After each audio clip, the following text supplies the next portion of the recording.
बुद्ध के बारे में तो हम सभी जानते हैं, लेकिन बहुत से लोग नहीं जानते कि बुद्ध कैसे बुद्ध बने। आज की कहानी में हम जानेंगे कि बुद्ध कैसे बुद्ध बने और उनका बुद्ध बनने का सफर कैसा रहा। नमस्कार मित्रों, अक्षर अनंत चैनल में आपका स्वागत है। आगे बढ़ने से पहले कमेंट में नयो बुद्धाय अवश्य लिखें। तो चलिए शुरू करते हैं। यह कहानी उस समय की है जब बुद्ध अभी बुद्ध नहीं बने थे और उन्हें सिद्धार्थ के नाम से जाना जाता था। एक ऐसे राजकुमार जिन्होंने अपने राजसी वैभव को त्याग दिया और सत्य की खोज में निकल पड़े। उनकी खोज उन्हें अलारा कलाम नामक एक आध्यात्मिक गुरु के पास ले गई, जिनके सानिध्य में उन्होंने आत्मज्ञान की दिशा में अपने कदम बढ़ाए। सिद्धार्थ ने गुरु की शिक्षाओं को इतनी गहराई से अपनाया कि उनके गुरु भी उनकी प्रतिभा और समर्पण से अभिभूत हो गए। जहां गुरु ने एक दिन का उपवास रखने को कहा, वहां सिद्धार्थ ने 3 दिनों तक भोजन नहीं किया। उनकी तपस्या इतनी कठोर थी कि उन्होंने वे साधनाएं भी की जो उनके गुरु ने कभी नहीं की थी।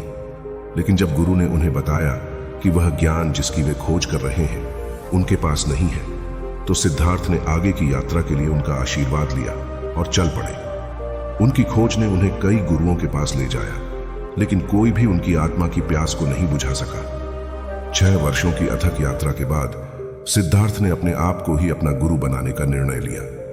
उनकी तपस्या इतनी गहन थी कि उनका शरीर एक कंकाल में बदल गया, लेकिन उनकी आत्मा अभी भी ज्ञान की खोज में दृढ़ थी।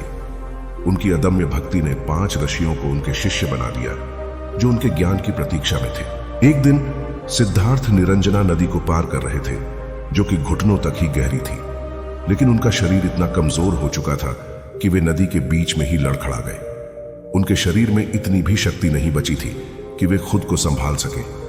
लेकिन तभी उन्हें एक सूखी टहनी मिली, जिसे पकड़कर उन्होंने नदी को पार किया।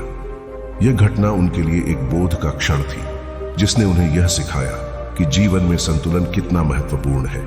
और इसी संतुलन की खोज में उन्होंने अंततः बोधि वृक्ष के नीचे बैठकर वह ज्ञान प्राप्त किया जिसने उन्हें बुद्ध बना दिया। एक बार नदी को पार करने के पश्चात वह व्यक्ति नदी के तट पर विश्राम करने लगा। उसके हृदय में ज्ञान का दीपक प्रज्वलित हुआ। उसने चिंतन किया कि यदि मैं इतनी कठोर साधना से भी नदी को पार नहीं कर सका, तो संसार के चक्रव्यूह को कैसे भेदूंगा। उसी क्षण एक ग्रामीण महिला एक मधुर गीत गाते हुए वहां से गुजरी, जिसके बोल थे, वीणा की तार को न इतना ज्यादा कसो के टूट जाए, या तार को न इतना ढीला कर दो कि उसमें सुर भी न निकले। इसका भावार्थ यह है कि वीणा के तारों को न तो इतना कसो कि वे टूट जाएं, और न ही इतना ढीला छोड़ो कि उनसे संगीत की ध्वनि न निकले। इन शब्दों को सुनकर सिद्धार्थ के मन में एक दृढ़ निश्चय जागा कि सत्य की प्राप्ति न तो कठोर तपस्या से होती है और न ही सांसारिक भोग विलास से। अत्यधिकता किसी भी चीज के लिए हानिकारक है। इसलिए उसने आलस्य के मार्ग को अपनाने का संकल्प लिया। इसके उपरांत सिद्धार्थ एक वृक्ष के अधीन आसन जमाकर बैठ गए। उसी समय सुजाता नामक एक महिला वहां आई, जिसके हाथ में चावल की खीर से भरा कटोरा था। उसने सिद्धार्थ को बताया कि वह इस वृक्ष की वर्षों से आराधना करती आ रही है, और उसने प्रार्थना की थी कि यदि उसे पुत्र प्राप्त होता है तो वह वृक्ष को खीर का नैवेद्य अर्पित करेगी। अब जब उसकी प्रार्थना पूरी हो गई और पुत्र का जन्म हुआ, तो उसने सिद्धार्थ से नैवेद्य स्वीकार करने का आग्रह किया। सिद्धार्थ ने उत्तर दिया कि यह खीर तो वृक्ष के लिए है, मैं इसे कैसे ग्रहण कर सकता हूं। तब सुजाता ने कहा, मैंने स्वप्न में देखा कि वृक्ष के देवता ने मुझे आपको यह नैवेद्य अर्पित करने के लिए प्रेरित किया। सिद्धार्थ ने अंततः खीर स्वीकार की और उसे ग्रहण किया। यह वह पहला आहार था जो उन्होंने कई दिनों के उपवास के पश्चात ग्रहण किया था। जब सिद्धार्थ के 5 शिष्यों ने उन्हें खीर खाते देखा, तो वे निराश हो गए और सोचा कि वह अपने मार्ग से भटक गए हैं, और उन्होंने उनका साथ छोड़ दिया। सिद्धार्थ ने उन्हें समझाने की कोशिश की कि हम गलत पथ पर हैं और हमें मध्य मार्गी होना चाहिए, परंतु वे नहीं माने। अब सिद्धार्थ अकेले रह गए। उन्होंने नदी में स्नान किया और एक वृक्ष के नीचे ध्यानस्थ हो गए। उन्होंने संकल्प लिया कि या तो मैं अपने अस्तित्व की अंतिम सत्यता का अनुभव करूंगा या फिर यहीं मर जाऊंगा। जब तक मैं इसे नहीं जान लेता, मैं अपनी आंखें नहीं खोलूंगा। फिर उन्होंने सोचा, मैं इसकी अभिलाषा क्यों कर रहा हूं। उन्होंने मोक्ष की इच्छा भी त्याग दी और ध्यान में लीन हो गया। और जैसे ही पूर्णिमा की रात आई, आकाश में चंद्रमा उदय हो रहा था। सिद्धार्थ के अंतर्मन में भी आत्म साक्षात्कार का चंद्रमा उदय हो रहा था।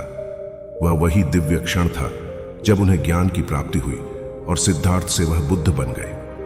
इस प्रेरणादायक कथा से हमें जीवन का एक महत्वपूर्ण पाठ मिलता है जो गौतम बुद्ध ने हमें सिखाया, मध्यम मार्ग का सिद्धांत। मध्यम मार्ग का अर्थ है संतुलन बनाए रखना, न कि चरम सीमाओं में झूलना।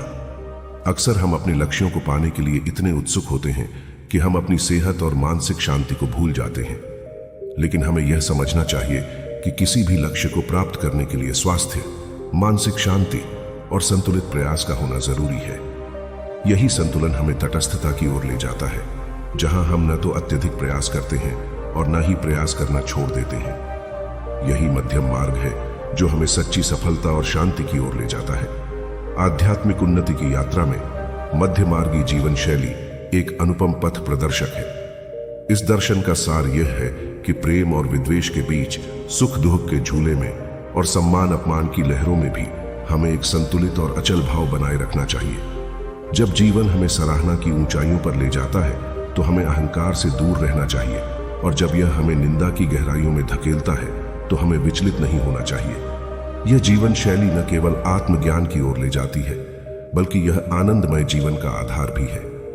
इसे अपनाने से आपका जीवन एक नई दिशा में अग्रसर होगा। यदि आपको यह विचार अनुकूल लगे तो कृपया इसे शेयर करें, इसे लाइक करें और हमारे चैनल को सब्सक्राइब करना न भूलें। धन्यवाद।